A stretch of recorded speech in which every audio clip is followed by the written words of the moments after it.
자, 이번 주까지 리시버를 쓰시고요. 다음 주부터는 좀 더 연습을 해서 동시 통역을 옆에서 한번 해보는 게 좋겠습니다. 자, 오늘 읽으신 말씀 사도행전 18장 18절에서 23절 말씀을 오늘 함께 상고할 텐데요. 교회를 세우시는 성령의 일에 헌신과 감사함으로 동역하는 성도들이라는 제목으로 오늘 말씀을 함께 읽겠습니다. 네. 자, 우리가 지난 시간에 살펴본 고린도의 신임 집정관 갈리오의 판결을 보셨죠? 그 판결 이후에 초기 예수 공동체의 전도 사역에 아주 든든한 배경이 되기에 충분했죠. 당시에는 유대교 내부에서 점점 이 기독교에 대한 경계심이 고조되고 있었죠. 그것을 무시할 수는 없었어요. 그러나 존경받았던 로마 행정관이었던 갈리오가 예수님의 포교, 예수님에 대한 말씀 전파의 적법성을 대내외적으로 인정받게 되었다는 점, 이것은 아주 중요한 기점이라고 말할 수 있을 것입니다. 여러분, 이 판결 때문에 이 갈리오의 법정에서 이 공개적으로 수치를 당했던 유대인들이 있었죠. 이 법적인 소송에서 관련해서 일 처리를 제대로 하지 않았다는 트집을 잡아서 당시 유대인 회장이었던 소스데네를 유대인들이 흠씬 두들겨 팹니다. 그렇게 고린도에서 한 차례 이 난리가 끝난 후에 바울은 예상보다 꽤 오랜 기간 동안 고린도 교회 형제들과 함께 지냈던 것으로 보입니다. 바울은 대략 2년이 채 안 되는 기간 동안 고린도에서 사역했습니다. 오늘 우리가 함께 읽은 이 본문 말씀은 사도 바울의 전도 사역이 이제 후반부로 접어들고 있음을 말해주고 있습니다. 여러분, 이 책의 저자인 누가는 오늘날의 크리스찬들이 우리가 바울의 전도 여행을 1차, 2차, 그리고 3차로 구분하고 있는 것처럼 그렇게 나누고 있지는 않는 것 같아요. 그렇지만 오늘 이야기는 2차 여행이 공식적으로 어떻게 마무리되는지, 그리고 3차 사역이 어떻게 시작되고 있는지를 그려주고 있는 본문입니다. 자, 바울은 자신을 파송한 교회인 시리아 안디옥 교회로 복귀하고자 고린도를 떠났고 에베소에 들렸고 곧 가이사랴 항구를 통해서 예루살렘 교회로 가서 사역 보고를 한 것으로 보입니다. 곧이어 알렉산드리아 출신의 아볼로가 에베소 교회에서 큰 유익을 끼친 일이 뒤이어 기록되어 있는 본문입니다. 이 부분은 우리가 다음 주에 같이 살펴볼 부분입니다. 오늘 본문 말씀을 짧게 요약해 본 것처럼 이 본문은 우리에게 바울을 도와서 중요한 부분을 감당해 주었던 브리스길라와 아굴라 부부에 대해서 말해주고 있습니다. 바울의 전도 사역의 숨은 조력자들입니다. 이거를 이렇게 말하기도 하죠. unsung heroes, 이렇게 말하기도 하죠. 박지성을 얘기하는 게 아닙니다. 브리스길라와 아굴라를 말하는 겁니다. 자, 우리 잠시 지도를 통해서 바울의 2차 선교 여행 때 들렸던 곳을 지도를 통해서 한번 볼까요? 네, 지도를 보시면 화살표가 위에가 하나 있고 화살표가 아래쪽에 하나가 있잖아요. 아래쪽에 파도처럼 이렇게 그려진 부분 보이실 거예요. 거기에 왼쪽에 점이 두 개가 붙어 있는 부분이 위에 것이 고린도, 밑에 게 겐그레아예요. 오늘 본문에 나온. 그리고 나서 이렇게 올라가 약간 오른쪽으로 간 게 에베소스죠. 그 에베소에서 쭉 길게 이스라엘 쪽으로 넘어오는 길. 거기가 가이사랴에 도착한 부분이 그 부분입니다. 그리고 가이사랴에서 그 위에 배로 처음에 화살표가 처음 시작하는 오른쪽 위에 하나 있잖아요. 거기가 안디옥이죠. 거기가 시리아 안디옥이라는 곳입니다. 오늘 저 지도가 우리가 함께 이야기 나누는 본문이 펼쳐졌던 지도에서 볼 수 있을 것입니다. 자, 그럼 오늘 본문의 첫 구절을 한번 같이 읽어볼까요? 사도행전 18장 18절 말씀입니다. 같이 한번 읽겠습니다. 시작. 바울은 더 여러 날 머물다가 형제들과 작별하고 배 타고 수리아로 떠나갈새 브리스길라와 아굴라도 함께 하더라. 바울이 일찍 서원이 있었으므로 겐그레아에서 머리를 깎았더라. 자, 바울은 이 고린도에서 꽤 길게 머물다가 고린도 교회의 형제들과 작별했습니다. 그리고 수리아 안디옥 교회로 돌아가기 위한 여정에 오릅니다. 자, 그런데 이 수리아 안디옥, 지금의 시리아입니다. 그 수리아행 배를 타기 위해서 기다리던 항구 도시, 그곳이 겐그레아예요. 겐그레아.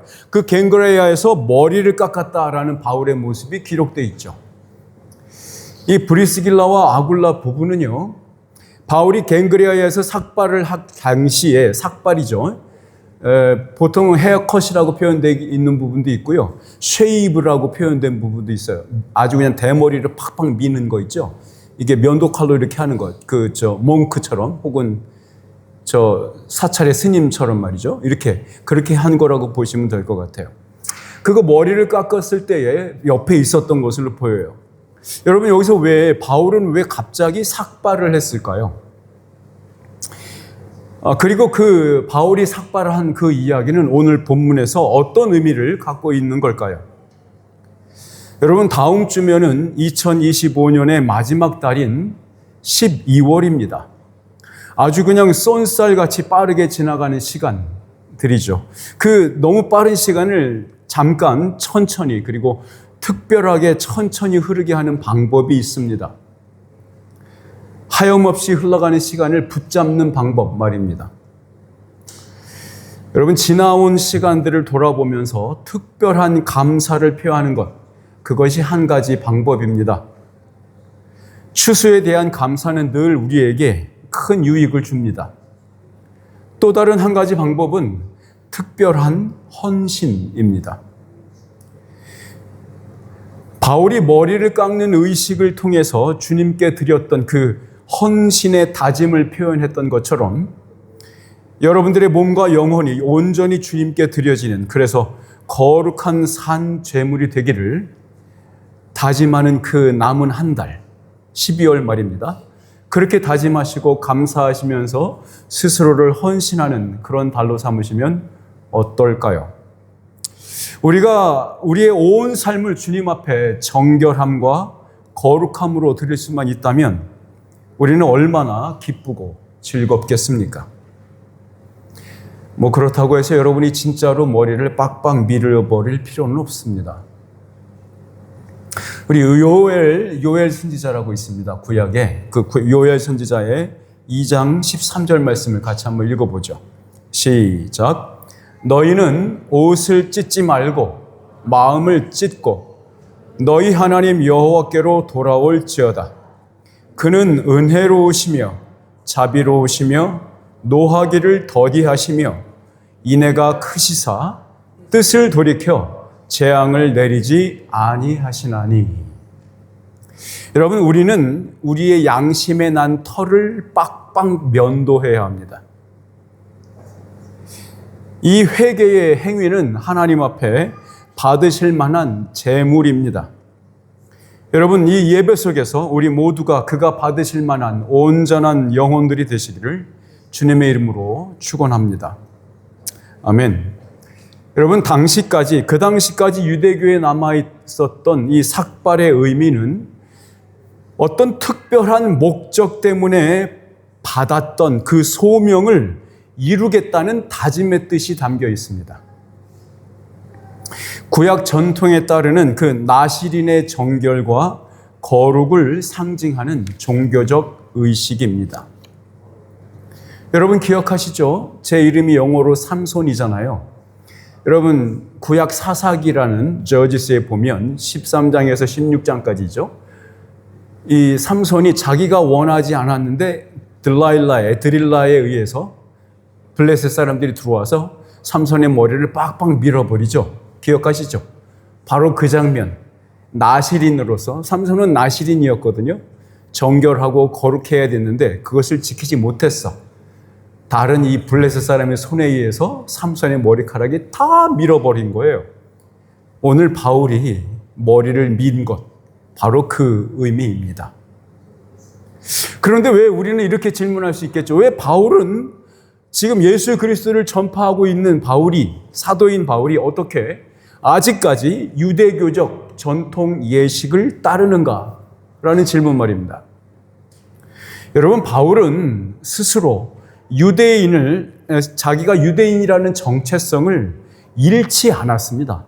도리어 그 유대인이라는 그 정체성이 자존심이었고 굉장한 자부심이었어요. 아주 마음의 큰 부분이었습니다. 자랑했습니다. 나는 바리새인 중에 바리새인이다. 히브리인 중에 히브리인이다. 바울이 자기의 동족인 유대인을 향해서 복음을 전도하고자 했던 그 열망은, 그 열정은 정말로 두말할 필요도 없을 만큼 분명하죠. 자, 그러므로 바울에게 있어서 이 구약 전통에 따른 그 의식적, 종교적 행동, 의례죠. 그 행동을 표현하는 것을 막을 이유가 전혀 없었던 겁니다. 여기에서 우리에게는 또 다른 의문이 생겨요. 어떤 거냐면, 왜 갱그레아라는 그 항구 도시에서 삭발을 했을까? 질문이고요. 두 번째는 본문에서 일찍이 서원이 있었으므로라는 구절이 있어요. 일찍이 서원이 있었으므로 머리를 밀었다라고 써 있잖아요. 그게 무슨 의미냐 하는 겁니다. 자, 먼저 이 갱그레아라는 장소가 바울로 하여금 머리를 깎게 한 이유 자체는 아닌 것으로 보입니다. 오히려 이 갱그레아라는 곳에서 머리를 깎은 이유는 단지 고린도에서 예루살렘 교회로 백길로 여행하는 동안 배가 멈춰선 경유지라는 의미만 있을 뿐입니다. 자, 그러니까 바울이 이 갱그레아라는 그곳에서 삭발을 한 것은 그가 예루살렘으로 가는 도중에 시간이 났기 때문이에요. 이 갱그레아라는 장소가 특별한 의미가 없었음 곳이었음에도 거기서 의식을 치른 이유죠. 그래서 앞으로 경유하게 될 이 에베소도 직접적인 연관성이 없어 보입니다. 왜 바울이 갱그레아에서 머리를 밀었는가에 대한 질문에서요. 자, 두 번째. 그러면 일찍이 서원이 있었으므로라는 말은 여기에 대해서 한번 생각해 보시죠. 자, 바울은 아마도 고린도에서 있었던 어떤 일로 인해서 서원을 했던 것으로 추측이 됩니다. 여러분, 본래 이 서원이라고 하는 것은 위험에서 구원을 받거나 아니면 특별한 은혜를 입었을 때에 하나님께 감사와 헌신을 다짐하는 의미의 특별한 행위였어요. 그러니까 저는 이 바울이 삭발을 했다는 이것은 이전에 하나님께 헌신을 다짐했던 기간이 다 찼음을 표현하는 겁니다. 아마도 예루살렘에 도착하기 전에 바울이 주님께 헌신을 약속한 시간이 다 된 거죠. 자, 우리 지난주에 살펴봤던 사도행전 18장 9절에서 10절의 내용과 오늘 바울의 서원이 깊은 관련이 있는 것으로 보입니다. 우리 9절에서 10절 말씀 같이 한번 읽어볼까요? 시작. 밤에 주께서 환상 가운데 바울에게 말씀하시되 두려워하지 말며 침묵하지 말고 말하라. 내가 너희와 함께 있음에 어떤 사람도 너를 대적하여 해롭게 할 자가 없을 것이니 이는 이 성중에 내 백성이 많음이라 하시더라. 자, 누가는 이 성령님께서 바울에게 제2차 선교 여행의 목적을 분명히 보여주신 시점이 두 번 나타납니다. 첫 번째는 드로아라는 곳에서 나타났고 두 번째는 바로 이 본문이었습니다. 첫 번째 드로아에서 나타난 환상 기억하시죠? 마게도니아 사람이 환상 중에 꿈인가 생신가 모르는 사이에 나타나서 손짓을 하면서 이리로 오너라, 이리로 와, 건너와, 우리를 도와줘 라고 했던 그 환상 말입니다. 그것이 제2차 선교 여행의 목적이었던 마게도냐, 유럽으로의 복음이 전도되는 것, 바로 그것이 성취되는 장면이었어요. 첫 길이었어요. 오늘 지금 우리가 읽었던 9절에서 10절 말씀, 이것은 뭐냐면 누가는 이 바울의 2차 선교 여행의 끝 마무리 시점에서 주님의 환상을 의도적으로 여기에 기록하고 있는 겁니다. 그 환상이 지금 우리가 막 읽은 9절이 바로 9절과 10절 말씀이 그겁니다. 요약을 하자면 사도 바울의 2차 선교 여행의 시작과 끝, 그것이 환상이라는 계시를 통해서 날인받았고, 이 사역의 진짜 주인이 누구냐? 바로 주님이시다라는 것을 보여주고 있는 환상이다, 이 말입니다. 자, 그러므로 바울이 삭발을 함으로써 그 전에 서원했던 것을 끝맺는 의식을 행한 이유는 고린도에서의 사역 기간 동안 받았던 주님께서 베푸신 그 보호와 인도하심에 대한 감사의 표현으로 볼 수 있습니다. 바울이 고린도에서 감사할 수밖에 없었던 주님의 신실하심은 어떤 경험들이었을까요? 먼저 바울 자신이 전도하여 제자로 키우지 않았던 사람들을 동역자로 만나게 된 경험입니다. 로마에서 살면서 이미 신실하게 준비되었던 제자 브리스길라와 아굴라 부부를 고린도에서 만난 경험 말입니다. 바울 자신이 심지 않았어요. 그런데 하나님이 기쁘시게 받으실 만한 열매들이었죠. 바울은 주님께서 주님 자신이 하신 약속 그대로 신실하게 일하고 계셨음을 다시금 깨닫게 된 거죠. 이 바울의 사역이라는 관점에서 본다면 브리스길라와 아굴라 부부를 고린도에서 다 만나게 된 그 일은 굉장히 중요한 의미를 갖고 있습니다. 바울의 선교에 동역했던 인물들을 볼 수 있는 로마서 16장 1절에서 4절 말씀을 우리 같이 한번 읽어보면 좋겠습니다. 로마서 16장 1절에서 4절 말씀 시작. 내가 갱그레아 교회의 일꾼으로 있는 우리 자매 베베를 너희에게 추천하노니 너희는 주 안에서 성도들의 합당한 예절로 그를 영접하고 무엇이든지 그에게 소용되는 바를 도와줄지니 이는 그가 여러 사람과 나의 보호자가 되었습니다. 너희는 그리스도 예수 안에서 나의 동역자들인 브리스게와 아굴라에게 문안하라. 그들은 내 목숨을 위하여 자기들의 목까지도 내놓았나니 나뿐 아니라 이방인의 모든 교회도 그들에게 감사하느니라.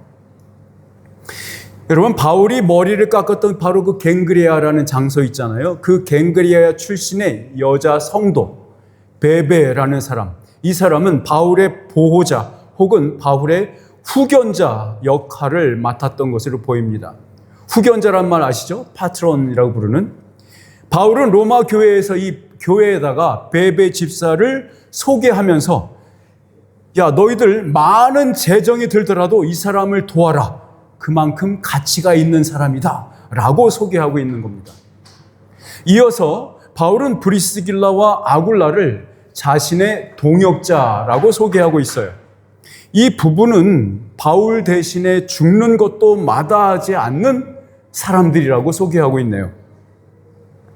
아마도 이 사람들이 바울에게 있어서 감사의 기도 제목들은 아니었을까요? 여러분, 반대로 고린도에서의 바울은 그 약속에 대해서 어떤 모습을 보였을까요? 여기서 그 약속이라는 말씀은 아까 9절에서 10절 읽었던 예수님, 주님께서 환상 속에서 약속하신 그 언약입니다. 약속. 내가 뒤를 다 봐줄 테니까 걱정하지 말고 이 도시에서 잠잠하지 말고 speak out, 말해라 라고 했던 거 말입니다. 뒤는 내가 다 봐줄게 했던 그 약속. 그 약속에 대해서 바울은 어떤 모습을 보였죠? 바울은 고린도의 유대인 회당에서 복음을 배척하고 비방하던 유대인들을 향해서 저주를 퍼부었습니다. 옷을 팍팍 털면서 말이죠. 너희들의 피는 너희들의 머리로 돌아갈지어다 하면서 말이죠. 그러고 나서 바울은 마음이 편했을까요? 바울은 자신의 초라한 모습에 절망했습니다. 낙심에 빠졌죠. 자, 그러한 바울에게 찾아오셔서 회복시킨 그 주님의 말씀과 약속 앞에 바울은 스스로를 추스릴 수 있었고 다시금 사역에 매진할 수 있었던 것으로 보입니다. 바로 이 부분이 바울이 일찍이 서원한 것이 있었다는 것을 설명해 주고 있죠. 주님의 위로의 말씀으로 바울의 소명을 재확인시켜준 이 환상은 바울로 하여금 더욱더 신실하게 사역에 매진하겠다는 서원을 하게 한 것으로 보입니다. 이 서원 기간이 다 차면 머리를 깎아야 했고 또 그 머리카락을 예루살렘 성전 제단 불에 태워서 봉헌하는 예식을 행하는 절차가 뒤따릅니다. 그래서 이후에 이어지는 바울의 행동이 이해가 되는 것처럼 보입니다. 왜냐하면 이어지는 19절에 수리아 안디옥까지 동행하기로 했던 브리스길라와 아굴라를 에베소에 머물게 했던 바울의 의도를 조금은 엿볼 수 있을 것 같습니다. 우리 사도행전 18장 19절에서 21절 말씀 같이 한번 읽어봅시다. 사도행전 18장 19절에서 21절입니다. 시작. 에베소에 와서 머물게 하고 자기는 회당에 들어가서 유대인들과 변론하니 여러 사람이 더 오래 있기를 청하되 허락하지 아니하고 작별하여 이르되 만일 하나님의 뜻이면 너희에게 돌아오리라 하고 배를 타고 에베소를 떠나. 이 바울이 브리스길라와 아굴라 부부를 에베소 유대인 회당에서 복음 전하는 사역에서 빼놓은 일, 그것과 그리고 매우 긍정적인 호응과 제자들이 생겼음에도 불이 나게 배를 타고 에베소를 떠난 일, 이 일은 아마도 동일한 이유 때문인 것으로 보입니다. 바울은 에베소에서의 사역을 계획한 적이 없었던 것 같습니다. 단순히 예루살렘 교회로 복귀하는 여정 중에 들른 곳으로 생각하고 있어요. 그래서 별 큰 기대 없이 에베소의 회당에 들어가면서 아굴라 부부를 쉬게 했던 것으로 보입니다. 그런데 에베소에서의 짧은 기간 동안 얻은 그 기대 이상의 열매로 인해서 바울은 에베소에 대해서 더 큰 애착을 갖게 됐던 것으로 보입니다. 그래서 하나님이 허락하신다면 반드시 돌아오겠나라고 약속한 것만 봐도 분명히 그런 것 같습니다. 그렇게 바울은 예루살렘 교회로 길을 재촉합니다. 우리 사도행전 18장 22절에서 23절까지의 기록을 한번 볼까요? 22절에서 23절입니다. 시작. 가이사랴에 상륙하여 올라가 교회의 안부를 물은 후에 안디옥으로 내려가서 얼마 있다가 떠나 갈라디아와 부르기아 땅을 차례로 다니며 모든 제자를 굳건하게 하니라. 가이사랴 항구에 도착한 바울은 예루살렘 교회로 바로 갔습니다. 거기에서 지금까지의 사역에 대한 보고를 교회 앞에 드렸고 또 앞으로 진행하고자 계획하고 있는 선교 여행을 그 계획을 나누었을 것으로 보입니다. 여러분, 사랑하는 성도 여러분, 구원받은 어떤 개인도 교회 공동체라는 주님이 주신 이 기관을 떠나서 올바른 신앙생활하기는 어렵습니다. 성령님께서는 이 교회를 통해서 우리가 거룩해지기 원하시고 이 교회 안에서 서로에게 복이 되기를 원하고 계십니다. 바울은 자신이 개척하여서 설립한 이방인 교회들이 예루살렘 교회와 특별한 관계를 맺기를 원했던 것 같습니다. 비록 바울이 이방인들을 향한 선교 사역에 매진했지만 결코 예루살렘 교회가 허락한 것 이상의 말이나 행동이나 어떤 규율을 가르치지 않았습니다.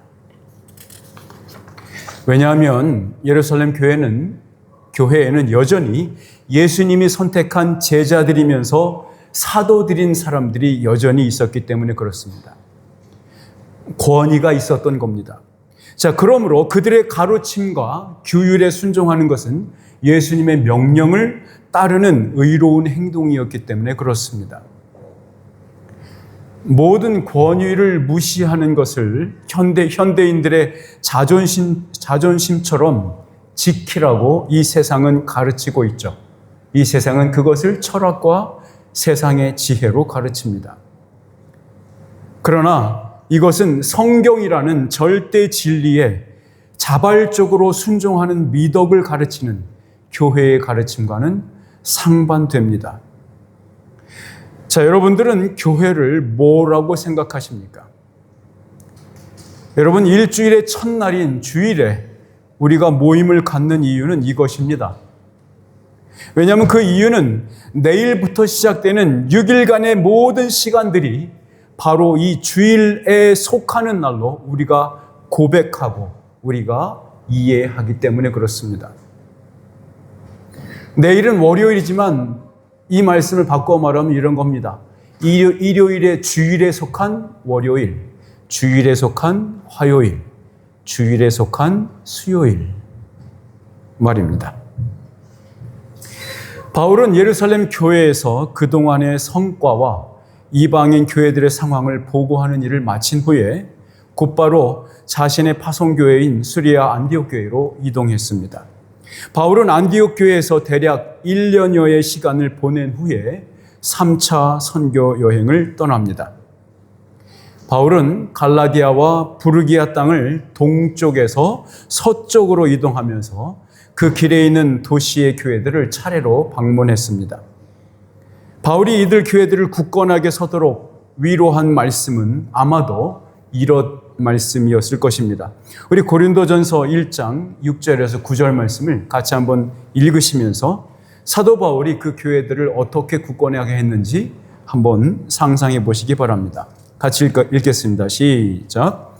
그리스도의 증거가 너희 중에 견고하게 되어 너희가 모든 은사에 부족함이 없이 우리 주 예수 그리스도의 나타나심을 기다림이라. 주께서 너희를 우리 주 예수 그리스도의 날에 책망할 것이 없는 자로 끝까지 견고하게 하시리라. 너희를 불러 그의 아들 예수 그리스도 우리 주와 더불어 교제하게 하시는 하나님은 미쁘시도다. 아멘. 여러분, 우리 모두는 주님의 몸된 교회의 지체로서 서로를 견고케 해야 할 책임이 모두에게 있습니다. 증인으로서 구비되고 준비되는데 필요한 증거들이 필요합니다. 성령님의 계획에 따라서 나타날 은사들도 필요합니다. 각자의 생애가 끝나 예수님의 재림의 큰 날을 고대하며 그 고대함으로 오늘을 버텨내며 인내하는 소망, 이것이 우리가 필요합니다. 바울은 이 모든 것이 오로지 우리 구주 예수로 말미암아 우리 모두에게 은혜로 부어지는 것임을 다시 한번 그들에게 확언해 주었을 것입니다. 오늘 우리에게 주신 이 본문 말씀은 사도 바울의 인생 속에서 한 챕터를 마무리하고 또 다른 새로운 챕터를 열어가고 있는 상황을 보여줍니다. 지나간 시간과 앞으로 다가올 시간을 이어주는 교량 역할을 하고 있는 것이 바울의 서원, 마침 의식이었던 삭발입니다. 우리는 이 역사의 기록에서 잊어버려서는 안 될 것이 있습니다. 여러분, 얼마나 많은 이방인 교회들이 세워졌는가에 너무 주목하지 마십시오. 오히려 그 사역들과 열매들을 통해서 이 사도 바울이라는 한 개인이 주님 앞에 어떻게 거룩해져 갔는가를 집중해서 보셔야 합니다. 왜냐하면 교회를 주신 이유는 살아계신 주 예수의 영적 실제로서 그의 몸인 우리를 거룩하게 하기 위함이기 때문입니다.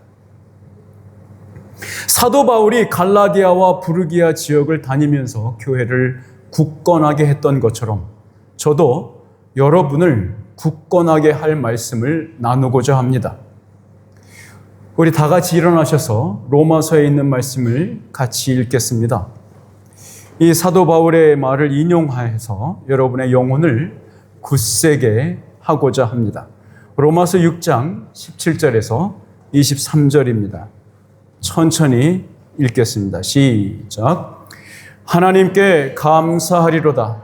너희가 본래 죄의 종이더니 너희에게 전하여 준 바 교훈의 본을 마음으로 순종하여 죄로부터 해방되어 의에게 종이 되었느니라. 너희 육신이 연약함으로 내가 사람의 예대로 말하노니 전에 너희가 너희 지체를 부정과 불법에 내주어 불법에 이른 것 같이 이제는 너희 지체를 의에게 종으로 내주어 거룩함에 이르라. 너희가 죄의 종이 되었을 때에는 의에 대하여 자유로웠느니라. 너희가 그때에 무슨 열매를 얻었느냐? 이제는 너희가 그 일을 부끄러워하나니 이는 그 마지막이 사망임이라.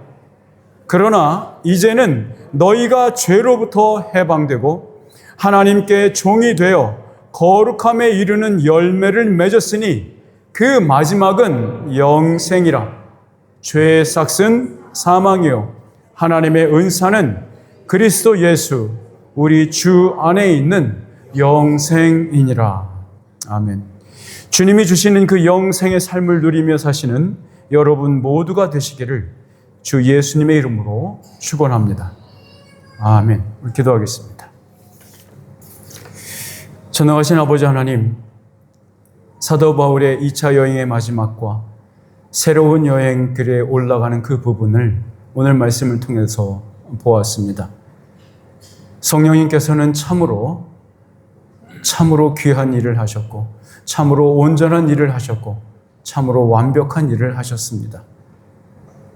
단순히 이방인 교회들의 많은 교회들과 제자들이 생기는 것뿐만 아니라 사도 바울이 더욱더 성숙하게 하셨고 사도 바울이 주님 앞에서 거룩해짐을 얻게 하셨습니다. 아버지 하나님, 오늘의 삶을 사는 우리 모두에게도 동일하게 이 은혜를 적용하여 주시고 동일하게 성령님의 인도를 받게 하셔서 사도 바울이 거룩해졌던 것처럼 우리도 교회 안에서 주님의 몸된 지체 안에서 거룩해짐을 얻도록 인도하여 주시옵소서. 예수 그리스도의 이름으로 기도드리옵나이다. 아멘.